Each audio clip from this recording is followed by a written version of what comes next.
que foi muito conhecida na história do Brasil, marcou o período da abertura política, que foi o direito ao voto dos cidadãos.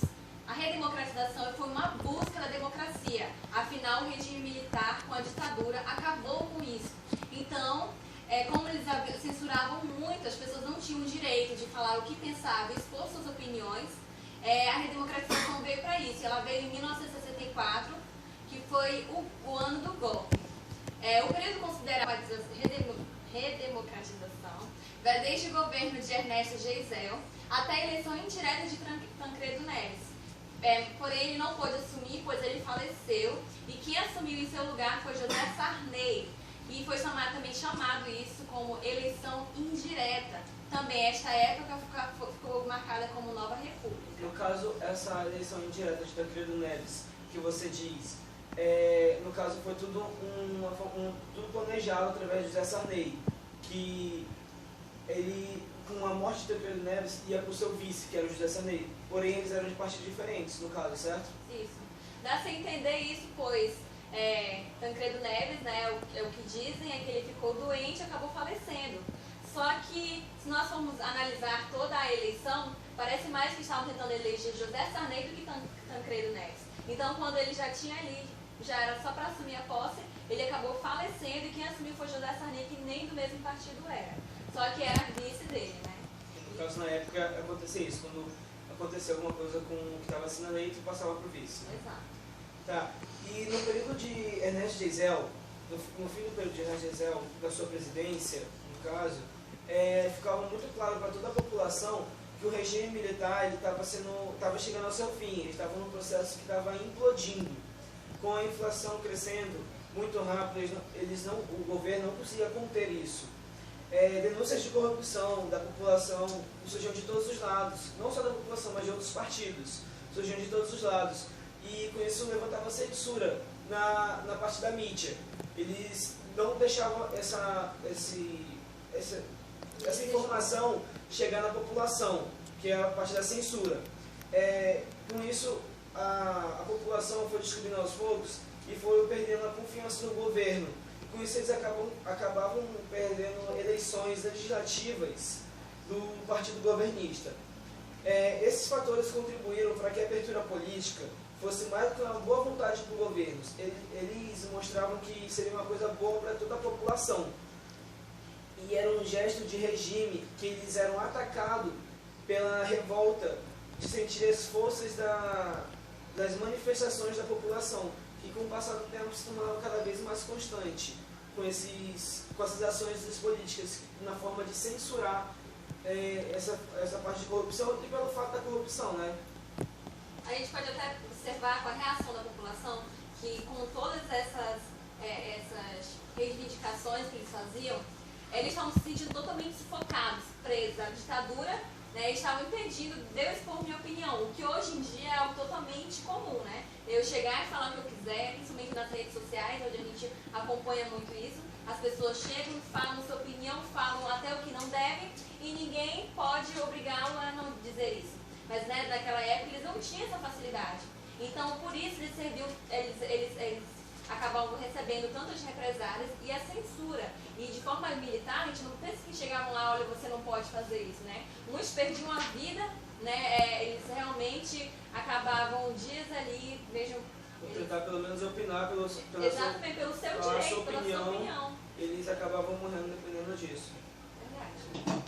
Bom, além da anistia de 1979, os crimes políticos eram condenados e inusitado deste gesto que ele abonou também como as torturas, que no caso é o AI, o ato institucional, que eram 13, né? E os mais, assim, era o AI-5. Era o mais rígido. Era o mais rígido. No mesmo ano era estabelecida a nova lei orgânica dos partidos, que acabava com o bipartidarismo e liberava a criação de novos que começaram a surgir, como o PMDB, o PDS, o PS, PFL e ainda o PT. O ponto máximo do período da redemocratização foi sem dúvida o movimento pelas diretas já, campanha que mobilizou milhões no final do mandato do presidente João Figueiredo. O Ernesto e o Tancredo Neves, na época, né, eles não foram assim tão na democracia Foi ele que começou com tudo, buscando pressionar o Legislativo a aprovar a chamada Emenda Dante de Oliveira, de autor do parlamentar mato-grossense, e que restituiu o voto direto para o presidente. No caso, a parte do presidente João Figueiredo foi onde houve mais... foi onde a redemocratização mais enfatizou para toda a população, né? Foi quando a população ficou sabendo, ou não? Foi isso. Até mesmo porque a redemocratização ela teve algumas tentativas.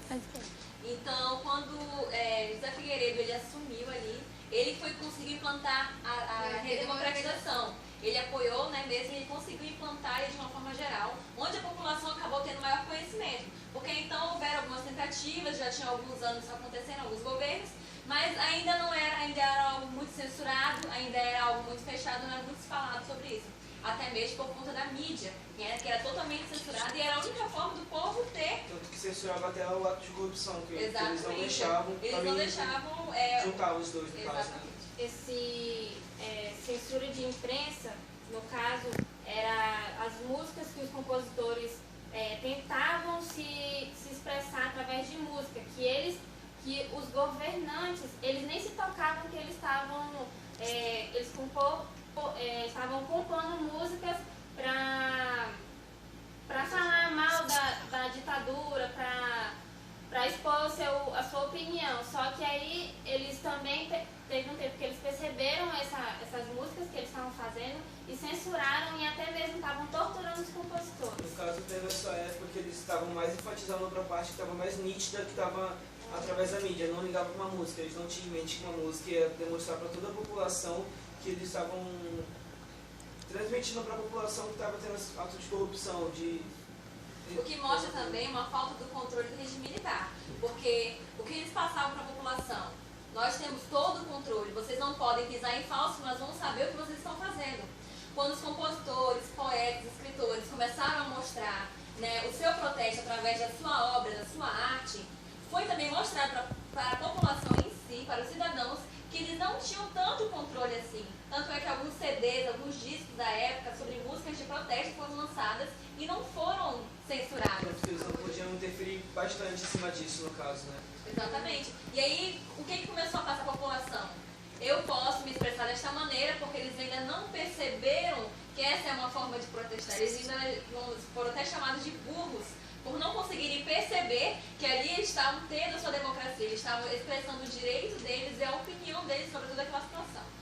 Em relação ao regime ocorrido, né, que vocês acabaram de citar, façam uma comparação do governo atual com o governo de antigamente, que sofreu tanto com o regime militar, e o de hoje. Bom, antigamente era muita censura, né? Como as mulheres não tinham direito ao voto. Hoje, principalmente, são os protestos, que são justamente para prejudicar o governo, como é a crise do petróleo, o aumento da gasolina. Então, devido a essas crises, prejudica muita gente, então, principalmente ao governo. No caso, na época, eles tinham uma forma de aumentar o valor do leite. Na época custava R$5, no caso ele aumentava para R$15. Isso para chamar atenção. Hoje em dia, no caso, eles diminuíram esse valor desses produtos que são mais utilizados e aumentaram outras coisas, como o preço da gasolina, que envolve o petróleo, que houve desde antigamente teve uma crise, né, que está tendo essa crise de novo, agora no atual governo da presidente Dilma, e entre outras coisas que eles aumentam sem a gente perceber. O que está mais percebendo agora é mais a gasolina, mas fora a taxa na compra de um automóvel, de certas outras coisas que envolvem. A gente vê também que o governo de hoje, ele não de repente ficou ruim. Foi uma sucessão de erros em outros governos. Então muitas vezes a gente tem o estilo de criticar o governo de hoje, deste ano, de alguns anos que estão se passando. Mas são erros que já aconteceram, exatamente, que não foram resolvidos e estão acumulando, e a gente vê que a história está se repetindo. O Brasil está entrando novamente em uma crise enorme, estão se perdendo, não estão conseguindo controlar e de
gente não participa do que está acontecendo no governo, então a gente não sabe sobre o que está acontecendo lá dentro.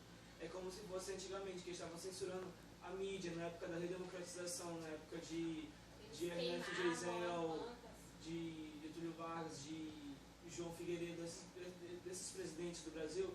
É como está acontecendo de novo, a época dessa... Eles estão impedindo que a população saiba, através da mídia, eles não estão liberando, mas não da forma grosseira que eles eram antigamente. Eles estão sendo mais sutis. Isso, mas uma parte mais discreta. E a que eles gente estão impedindo observa a até população.